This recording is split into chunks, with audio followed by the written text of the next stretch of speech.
प्रकाश का परावर्तन तथा अपवर्तन हम लोग आज स्टार्ट करने वाले हैं। बहुत ही खूबसूरत और आसान चैप्टर है।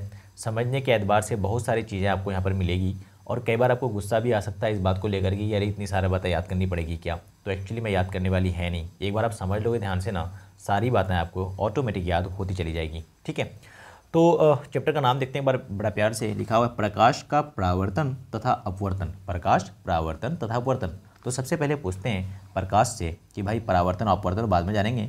प्रकाश भाई आप हो कौन, आप क्या हो? तो प्रकाश कह रहा है कि मैं ना एक प्रकार का ऊर्जा हूँ। कौन कह रहा है? प्रकाश, यानी लाइट जो है वो एक प्रकार की ऊर्जा है।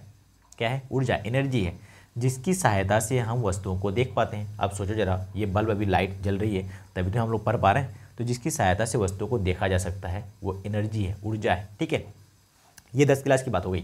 पर 12 क्लास वाला बच्चा सबको पूछोगे भाई प्रकाश क्या है, तो 12 क्लास वाला बच्चा सब ना इसे बात बताएगा कि प्रकाश एक विद्युत चुंबकीय तरंग है। दिख रहा है ये वाला पॉइंट? तो वो बताएगा प्रकाश एक विद्युत चुंबकीय तरंग यानी इलेक्ट्रोमैग्नेटिक वेव है। तो ये वाली बात तब हम लोग बताएंगे जब 12 क्लास में होंगे। सर अभी जानना चाहिए क्या? हाँ, कई बार प्रकाश का गुण लिखने के लिए आता है, तो अभी रट्टा लगा लो एक बार 1 मिनट के लिए कि प्रकाश क्या है, एक विद्युत चुंबकीय तरंग है, इलेक्ट्रोमैग्नेटिक वेव है। ठीक है, इस पर हम लोग डिटेल में बात नहीं कर पाएंगे यहाँ पे। चलो, तो प्रकाश क्या है जनरली आप डेफिनेशन नहीं लिख करके आओगे कि प्रकाश एक प्रकार की ऊर्जा है जिसकी सहायता से हम वस्तुओं को देख पाते हैं। काम खत्म है, बात खत्म है। ठीक है, अब सोचो जरा प्रकाश के गुण क्या क्या है। तो प्रकाश को पूछो भाई प्रकाश आपका क्या क्या क्वालिटी है, क्या क्या गुण है आपके अंदर। तो प्रकाश बताता है कि भाई मैं ना निर्वात में भी गमन कर सकता हूँ। क्या मतलब इस बात का प्रकाश भाई, समझ में नहीं आया?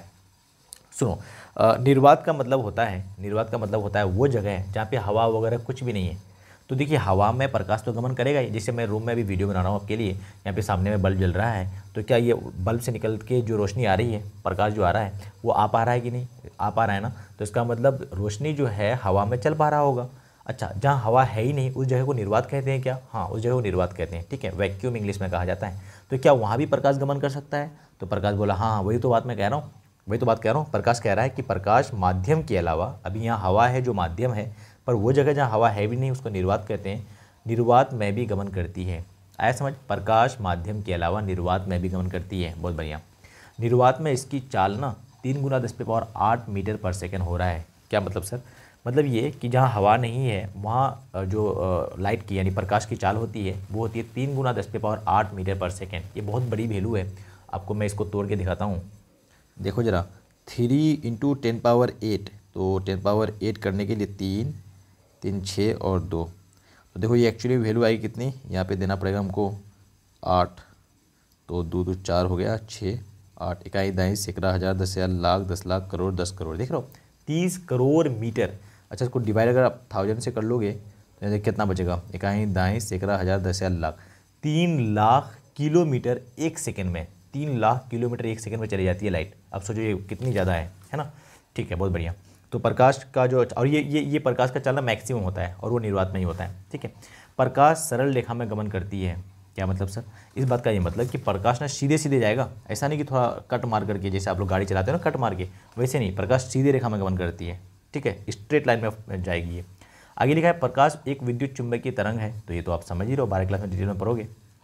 ठीक है, अब ध्यान से सुनना, एक बात मैं बहुत खूबसूरत बता रहा हूँ। प्रकाश ना ऐसे लगातार नहीं होता है। प्रकाश ना जो रेस हम लोग दिखा देते हैं किरण से, वो हम लोग आगे सीखेंगे भी, तो इसे लगातार नहीं होता है। प्रकाश छोटा छोटा डब्बा में बंधा हुआ है, जैसे ट्रेन का डब्बा एक के पीछे लगा हुआ रहता है ना, तो वैसे प्रकाश छोटा छोटा डब्बा में होता है। ये ट्रेन के पीछे एक डब्बा जैसे लगा हुआ रहता है, सेम सेम। ठीक है, और हर डब्बा का नाम भी दिया हुआ है हमने, मतलब साइंटिस्टों ने। हर डब्बा का नाम क्या है? फोटोन। हर डब्बा को क्या कहते हैं? फोटोन कहते हैं। ठीक है, तो प्रकाश लगातार है कि लगातार नहीं है? लगातार नहीं है। क्या छोटा छोटा डब्बा में बटा हुआ है? हाँ, हर डब्बा का नाम क्या है? फोटोन। ठीक है, अब आगे सुनो जरा, प्रकाश के प्रकार भी होता है क्या? हाँ, तो इसको हम कह सकते हैं कि अल्ट्रा वायलेट, इंफ्रारेड और जो अपना विजिबल लाइट होता है, यानी पराबैंगनी, अवरक्त और दृश्य, ये दोनों को हम लोग देख नहीं सकते हैं। पराबैंगनी को नहीं देख सकते, बोलते हैं ना सूरज से अल्ट्रा वायलेट रेडिएशन आती है, कैंसर कर देगा, ऐसी बातें हम लोग सुनते रहते हैं ना। और अवरक्त मतलब इंफ्रारेड, रेड के बाद जो है इंफ्रारेड बोलते हैं उसको। और दृश्य वो लाइट जिसको हम लोग देख सकते हैं, दृश्य मतलब देखना। ठीक है, तो इसको इंग्लिश में विजिबल कहा जाता है, इसलिए यहाँ पे हमने वी दिखाया है। हम लोग कौन कौन सी लाइट को देख सकते हैं? तो हम लोग देख सकते हैं violet, indigo, blue, green, yellow, orange और रेड। यहाँ पे बनाया भी है, ये सारी लाइटें जो है हम लोग देख सकते हैं। देखा आपने, रेड है, ऑरेंज है, येलो है, ग्रीन है, उसके बाद ब्लू है, वायलेट है और इंडिगो है। तो ये सारे लाइट को हम लोग देख सकते हैं, तो इसको हम लोग बोलते हैं दृश्य लाइट। ठीक है, हमारी आँख है बस यही लाइट को देख पाती है। इंफ्रारेड और जो अल्ट्रा वायलेट है उसको हम लोग देख नहीं पाते हैं।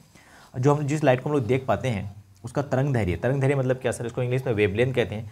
तरंग धैर्य का मतलब समझो छलांग कौन कितना लगा पाता है। एग्जाम्पल के लिए आपकी उम्र अगर 15 साल है या 17 साल है, 14 साल है, जो भी है, तो आपकी उम्र अगर 15 साल लेट से, तो 15 साल का बच्चा और एक 2 महीना का बच्चा या फिर 2 साल का बच्चा, बताओ कौन ज़्यादा छलांग लगा पाएगा? 15 साल का बच्चा ना। तो 15 साल का बच्चा का वेव लेंथ जो है ना, तरंग धैर्य ज़्यादा है 2 साल के बच्चे से। थोड़ा सा समझ में आया? कितना होता है, वैल्यू याद रखना है। 3800 से 7000 एंगस्ट्रम बोलते हैं इसको। ए पे पावर लिखा हुआ ना 0, इसको एंगस्ट्रम पर आ जाता है, और एंगस्ट्रम का मान होता है 10 पे पावर -10 मीटर। ठीक है, आई होप आपको समझ में आ रहा होगा। तो या फिर 380 से लेकर 700 नैनोमीटर। नैनो मतलब होता है 10 पे पावर -9। अब यहाँ मैं वो चीज़ें समझा नहीं रहा हूँ, अदरवाइज फालतू में बहुत लंबी हो जाएगी। ठीक है, तो आप अभी सीखो, अब याद रट्टा लगाओ। 3800 से लेकर 7000 एंगस्ट्रम होता है तरंग धैर्य। किसका भाई? विजिबल लाइट का। विजिबल लाइट में आता कौन है? 7 लाइट। विबग्योर आपने सुना होगा। ठीक है, चलो आगे और एक खूबसूरत पॉइंट है कि प्रकाश बादल की तरह है या इस कलम की तरह है, यानी कण है या वेव है, तरंग है। तो कुछ साइंटिस्ट कह रहा था कि प्रकाश ना वेव है, और कुछ साइंटिस्ट कह रहा था कि प्रकाश तरंग है, क्योंकि ऐसा ही कुछ घटना तरंग प्रकाश को मानते थे, तब एक्सप्लेन किया जाता था, समझाया जाता था। और कुछ घटना ऐसा है जो कण मानोगे तब समझाया जाएगा। तो एक साइंटिस्ट आया था डी ब्रोगली, वो कहा था भाई लड़ो मत, दोनों ही है, तरंग भी है और कण भी है। तो प्रकाश जो है ना, प्रकाश की प्रकृति तरंग भी होती है और कण भी होती है। ये इतना इंपॉर्टेंट है नहीं 10 क्लास के नज़रिए से। आपके लिए मैंने कहा था कि वीडियो के लास्ट में एक सवाल में छोड़ जाऊंगा, और सवाल ये है कि प्रकाश वर्ष, यानी इसको लाइट ईयर कहते हैं, लाइट ईयर यानी प्रकाश वर्ष क्या होता है, इसको आप कमेंट सेक्शन में बताओ मुझे कि क्या होता है, एक्सप्लेन करो जरा। ठीक है, तो यहाँ हमने पढ़ लिया है, पार्ट 1 खत्म कर लिया है। आने वाली वीडियोस जो है वो काफ़ी सुंदर और खूबसूरत होने वाली है। क्यों ऐसा? क्योंकि ये चैप्टर बड़ा सुंदर है। ठीक है, बहुत कुछ सीखने को मिलेगा आपको। तो अब आप स्क्रीनशॉट ले लें और नोट्स प्रिपेयर करें साथ में। ओके, मिलते हैं कल early in the morning 7 AM। Okay, bye bye, see you, take care.